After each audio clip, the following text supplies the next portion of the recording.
I heard this story one time of an explorer who traveled to a faraway country.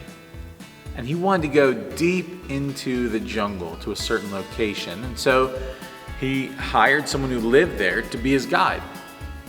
And they started into the jungle, and the explorer noticed that they didn't have a map, didn't have a GPS, didn't even have a compass. The explorer noticed that they weren't even following signs or a specific path. They were just hacking through the jungle, going this way and that. And after a bit, the explorer, he became really nervous, wondering if they had lost the way. And so he asked the guide, "Where is the path?" And the guide said, "I am the path. Just follow me." There are a lot of times in life when we feel like we're just hacking our way through the jungle. We're not quite sure what to do.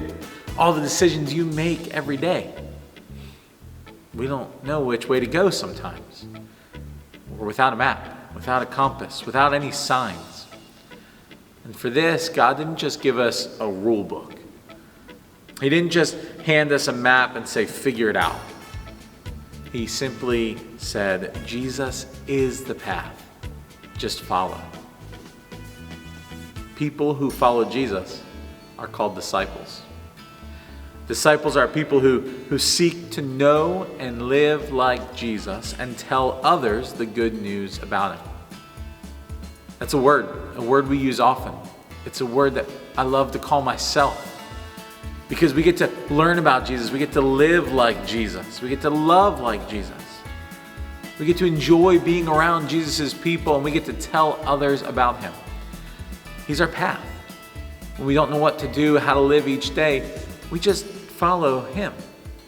In John 8:31-32, Jesus said, "If you abide in my word, you are truly my disciples, and you will know the truth, and the truth will set you free."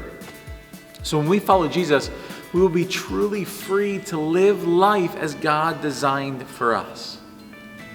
In fact, it even changes our hearts. It changes the way we feel about life. Disciples enjoy learning about Jesus. Disciples are glad to follow him as their path. Disciples are happy to share the good news or the gospel with others. And no, being a disciple isn't always easy. It's not always comfortable. If we follow Jesus, sometimes we have to follow him right through the suffering of the cross. But it's the best way to live life. Being a disciple of Jesus, following him as our path. Disciples seek to know Jesus, live like Jesus, and tell others about Jesus.